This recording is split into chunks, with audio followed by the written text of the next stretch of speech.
Shalom Elohim, haleluya, puji nama Tuhan. Semangat pagi Bapak Ibu Saudara yang dikasihi Tuhan kita Yesus Kristus. Jumpa lagi bersama saya Pendeta Samuel Mabuntu dalam Renungan Pagi ke 2153 hari Renungan Pagi ini mengudara. Puji Tuhan.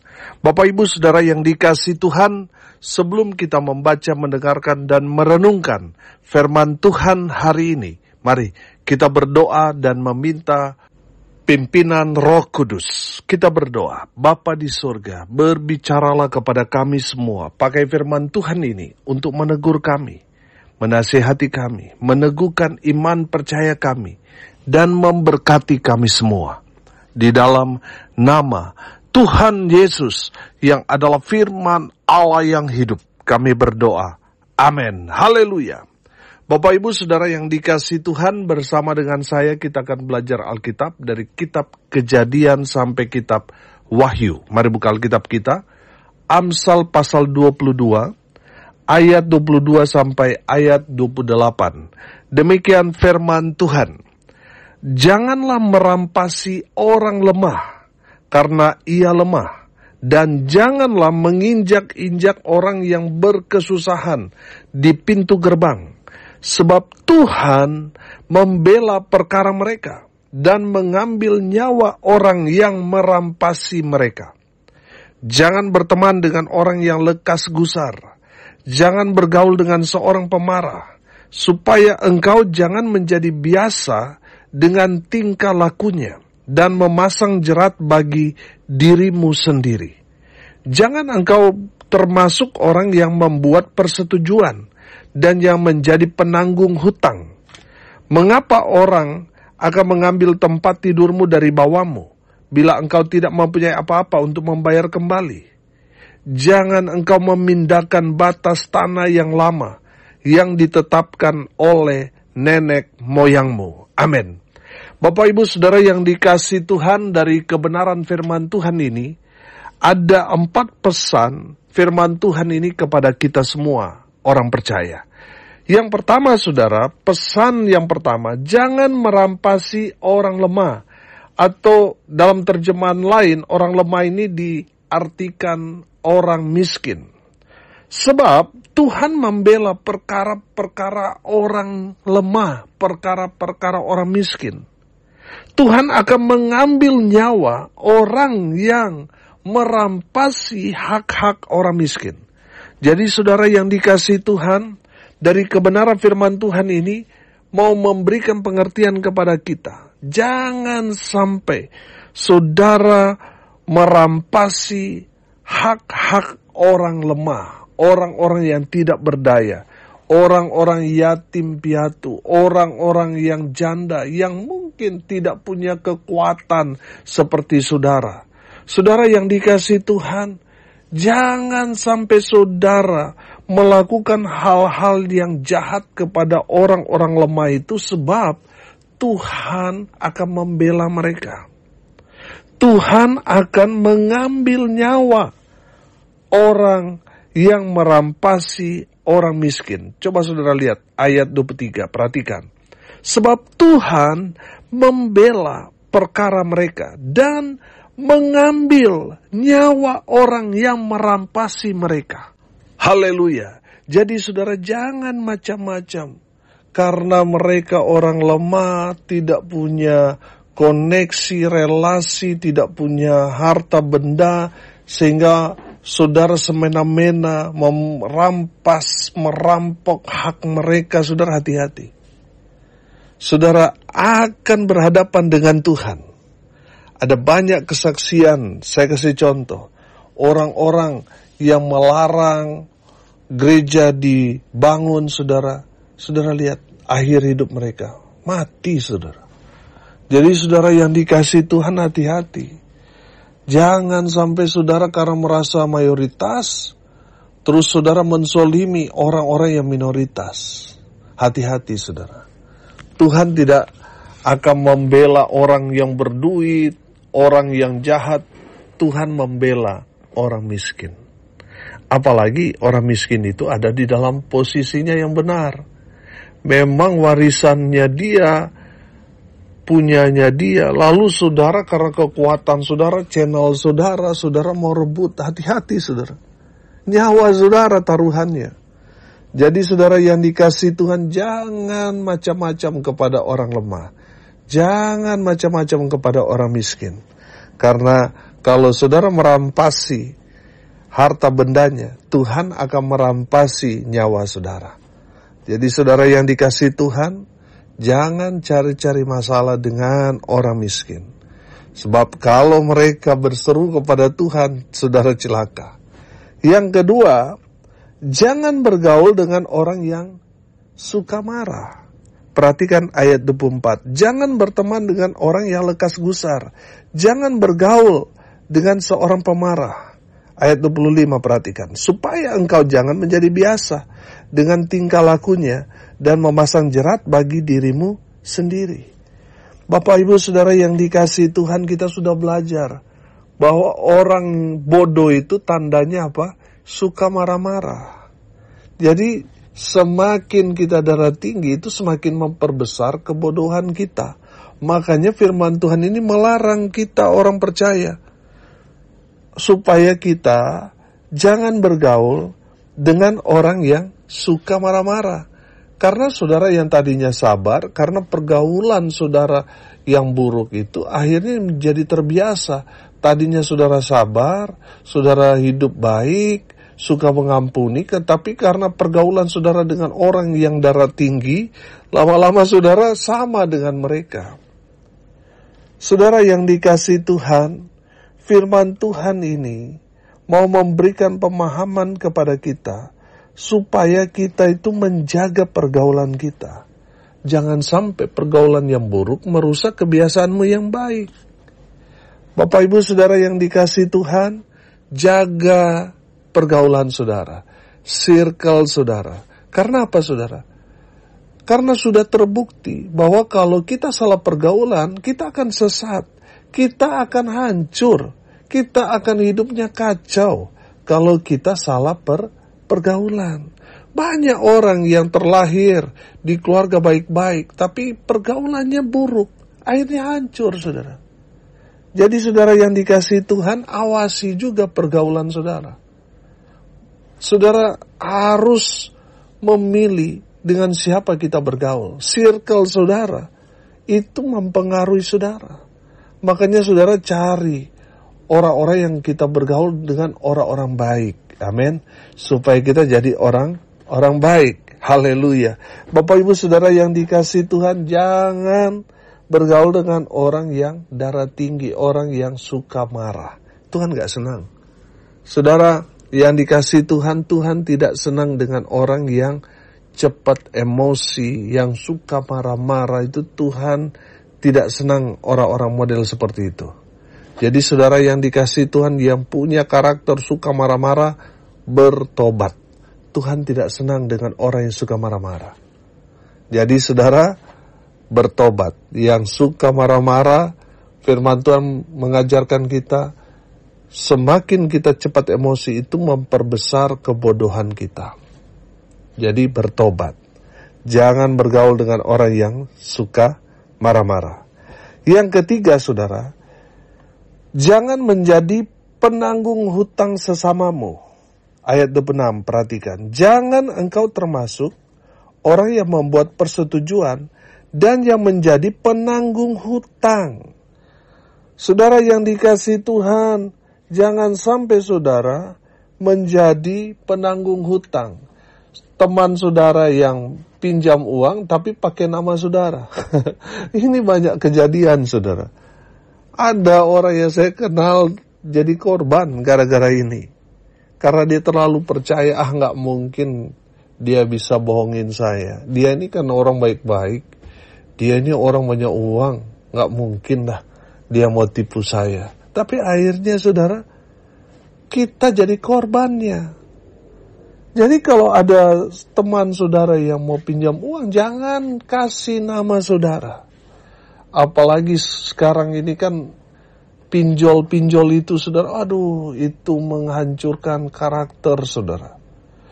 Teman saudara yang pinjam tapi dia pakai nama saudara, saudara setiap hari akan diteror sama pinjol, saudara. Jadi, jangan menjadi penanggung hutang sesamamu. Karena saudara akan jadi korban. Saudara, banyak yang saya kenal jadi korban. Karena apa? Dia mau jadi pahlawan, saudara. Akhirnya pinjam uang di koperasi, di bank pakai namanya dia. Lalu kemudian temannya kabur. Siapa yang bayar hutang itu? Akhirnya saudara sendiri. Dari koperasi, dari bank gak mau tahu. Saudara mungkin punya banyak alasan untuk tidak membayar karena yang pakai uangnya bukan saudara. Tapi bagi koperasi, bagi bank, mereka lihat, loh ini kan nama bapak, ini kan namanya ibu. Jadi mereka gak mau tahu teman saudara yang pakai nama saudara pinjam uang. Yang bank dan koperasi tahu nama saudara ada di perjanjian itu. Jadi saudara yang dikasihi Tuhan, seberapa baik pun teman kita mengenal dia memang dari orang baik, orang kaya dan sebagainya, gak mungkin dia tipu, saudara. Saya mau bilang, sesuai dengan firman Tuhan ini, jangan menjadi penanggung hutang sesamamu. Kalau dia mau pinjam uang di koperasi, di bank, ya pakai namanya dia sendiri, supaya saudara tidak terlibat. Karena pada akhirnya mereka yang menjadi penanggung hutang sesamanya, mereka yang jadi korban. Saudara, kenapa kita tidak boleh menjadi penanggung hutang sesama kita? Karena yang nantinya dikejar-kejar debt collector itu bukan dia, tapi saudara. Karena apa? Nama saudara yang di atas kertas, ditandatangani di atas meterai itu. Makanya saudara akan dikejar-kejar. Mau sampai dimanapun, saudara akan dikejar-kejar, akan terus ditagih. Dan hidupmu tidak akan damai sejahtera. Makanya jangan jadi pahlawan kesiangan. Jangan pernah saudara percaya dengan orang itu, saudara. Apalagi track recordnya suka tipu, saudara. Waduh, mereka sudah sangat-sangat lihai, lincah, saudara, untuk tipu sana, tipu sini. Saudara yang dikasihi Tuhan, jangan pernah menjadi penanggung hutang sesamamu. Karena apa, saudara? Karena pada akhirnya, saudara sendiri yang akan menanggung hutang teman saudara. Makanya, jangan mau jadi pahlawan kesiangan. Kalau temanmu mau berhutang, saudara, jangan pakai nama saudara, pakai nama dia. Supaya tidak terjadi masalah, konflik di kemudian hari. Yang terakhir, pesan firman Tuhan yang keempat, jangan memindahkan batas tanah yang lama. Bapak Ibu Saudara perhatikan ayat 28. Jangan engkau memindahkan batas tanah yang lama yang ditetapkan oleh nenek moyangmu. Haleluya. Kalau sekarang saudara canggih, itu bisa dilihat satelit. Dan kita tidak bisa menipu, saudara. Saudara yang dikasihi Tuhan, kita mungkin bisa melakukan hal yang jahat dengan memindahkan patok batas tanah yang lama. Tapi di satelit itu sudah nggak bisa lagi diutak-atik, saudara. Terlebih lagi mata Tuhan mengawasi setiap ada kegerakan di bumi ini. Tuhan tahu, saudara. Firman Tuhan dalam Ulangan 27 ayat 17 berkata begini. Terkutuklah orang yang menggeser batas tanah sesamanya manusia. Dan seluruh bangsa itu haruslah berkata, amin. Jadi saudara yang dikasihi Tuhan, kalau kita memindahkan batas tanah, kita akan terkutuk. Saudara, ini hukum yang paling mengerikan. Kalau sudah bicara kutuk, saudara, kita tidak bisa menghindari. Tidak ada lagi tawar-menawar, saudara, kalau sudah bicara kutuk. Bapak Ibu Saudara, untuk menghindari kutuk itu hanya satu. Jangan berbuat kesalahan. Supaya kita nggak kena kutuk. Nah, dalam konteks ini, jangan memindahkan batas tanah yang lama. Karena saudara akan menderita. Saudara akan dikejar-kejar oleh kutuk. Saudara tidak akan bisa sembunyi. Yang saudara ambil batas tanah itu mungkin 1-2 meter.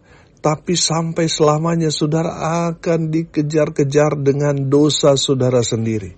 Makanya saudara jangan serakah. Bertobat saudara.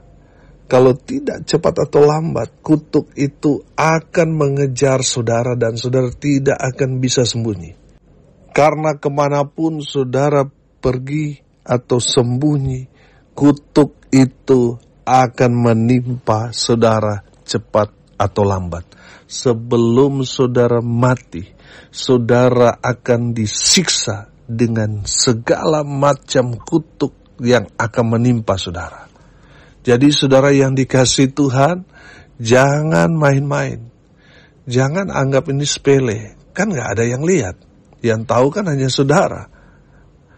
Tapi kutuk itu akan menimpa orang-orang yang memindahkan batas tanah. Saudara tinggal di tanah di mana konflik, memindahkan batas tanah, didirikan rumah itu tidak akan damai sejahtera. Saudara yang dikasihi Tuhan, kebun atau ladang yang saudara kelola karena hasil kejahatan ini, saudara tidak akan pernah diberkati. Saudara yang dikasihi Tuhan, jangan memindahkan batas tanah yang lama, supaya saudara tidak dikejar-kejar oleh kutuk. Haleluya. Hari ini kita belajar. Yang pertama saudara, pesan firman Tuhan, jangan merampasi hak orang lemah atau orang miskin. Sebab Tuhan akan membela mereka. Tuhan akan mengambil nyawa orang yang merampasi hak-hak orang lemah, orang-orang miskin itu. Saudara ngambil barang dari orang-orang yatim piatu, janda itu, Tuhan akan ambil nyawa saudara. Makanya saudara jangan sampai saudara mati binasa karena serakah. Yang kedua saudara, jangan bergaul dengan orang yang cepat emosi, yang sumbu pendek, senggol bacok, jangan saudara. Karena saudara sendiri yang akan rugi. Tuhan tidak suka dengan orang-orang yang cepat emosi. Tuhan senang dengan orang-orang yang sabar. Amin. Dan yang ketiga kita belajar, jangan menjadi penanggung hutang bagi sesamamu. Mungkin saudara sudah mengenal track record orang ini sangat baik Pak Pendeta. Firman Tuhan ini katakan jangan menjadi penanggung hutang bagi sesamamu. Karena yang nantinya jadi korban, yang dikejar-kejar debt collector, yang nantinya akan membayar hutang-hutang itu adalah saudara sendiri. Dan yang terakhir kita belajar, jangan memindahkan batas tanah yang lama. Jangan. Karena saudara akan dikejar oleh kutuk. Jadi saudara yang dikasihi Tuhan, kita belajar firman Tuhan ini ada 4 larangan. Jangan. Dan kita sudah tahu semua apa itu yang jangan-jangan itu. Kalau kita tahu, kalau kita melanggar, kita akan dihukum, kita akan menderita, kita akan susah. Jangan lakukan. Saya percaya saudara, ketika kita selalu bersyukur apa adanya, kita tetap memuji Tuhan, wah, Tuhan akan memberkati kita. Tuhan akan buka jalan dalam setiap kehidupan kita. Dan apapun yang kita kerjakan, lakukan, Tuhan buat kita beruntung dan berhasil. Kalau saudara melakukan 4 larangan ini, saudara sendiri yang susah. Saudara menikmati mungkin hanya beberapa waktu, tapi menderitanya sangat panjang. Jadi jangan lakukan itu. Karena kalau saudara lakukan, saudara sendiri yang akan kena kutuk, kena akibat dampak yang buruk. Semua saudara akan nikmati. Jadi saudara jangan pernah lakukan ini. Amin. Mari kita berdoa. Terima kasih Bapa di surga sudah berbicara kepada kami semua. Biarlah kebenaran firman Tuhan terus berbicara kepada kami dimanapun kami berada, supaya kami menghindari 4 kata larangan ini. Kami berdoa dalam nama Tuhan Yesus. Ingatkan selalu kami, supaya kami tidak melanggar 4 larangan ini. Hamba berdoa, Tuhan memberkati semua pendengar dimanapun mereka berada.